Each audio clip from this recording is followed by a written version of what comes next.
आदे हद धब राजा जी कि तुम मदद नाही माथा के दर्द हब राजा जी अच्छा ये गाना के सुन ले और राजकुमार ये गाना के सबसे ज्यादा सुपर हिट बनाए में आप और आपके दोनों जना के बहुत बहुत बड़ा एमे योगदान रहल बाटे। हाँ दो गाना के बाद हमार गौरव भैया चाहता नहीं कि ये गाना का भी रिकॉर्डिंग हो जाओ। हाँ तब हीरो हीरोइन अच्छा से डांस कर लेकिन एगो गाना कहे के बगा कि याद ले ले हो सेंट गमकवा राजा जी तो मारी मारी के घुमा पूरा गोवा राजा जी भैया आवे के बा तो मारी मारी के घुमा पूरा गोवा राजा जी मारी मारी के घुमा पूरा गोवा राजा जी ले ले हो सेंट गमकवा राजा जी ले ले हो सेंट गमकवा राजा जी तो मारी मारी के घुमा पूरा गोवा राजा जी मारी मारी के घुमा पूरा गोवा राजा जी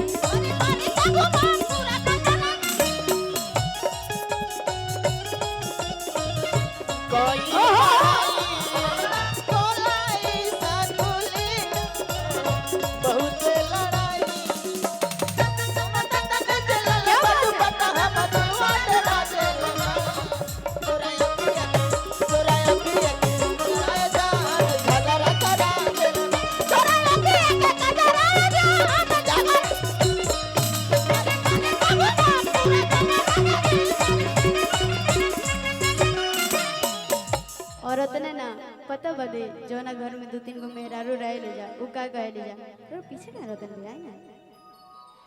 कि देखी गोतनियों भी जोरे लगो होय देवरो के मनवा हो रे लगो देखी गोतनियों भी जोरे लगो देवरो के मनवा हो रे लगो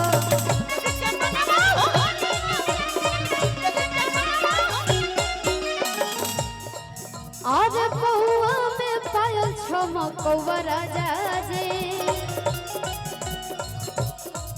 आज छोटे में जुड़ा लटकवा राजा जी आई तने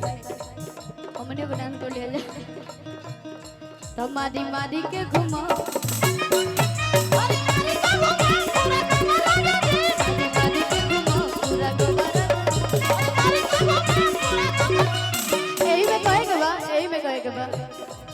अरे बने परेशान मन कर ले जान तोहर खाना पीना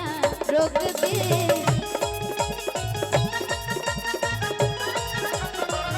बने परेशान मन कर ले जान तोहर खाना पीना रोक दे कि तोहरा जैसन मारा दके आ माथा के दर्द के चूल्हे में रोक दे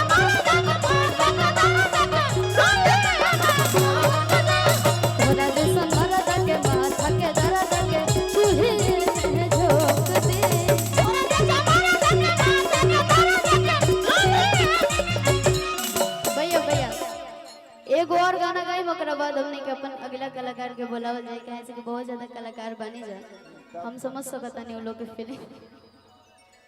और हमने के एजा दुगो भैया लोग भी बनी जा।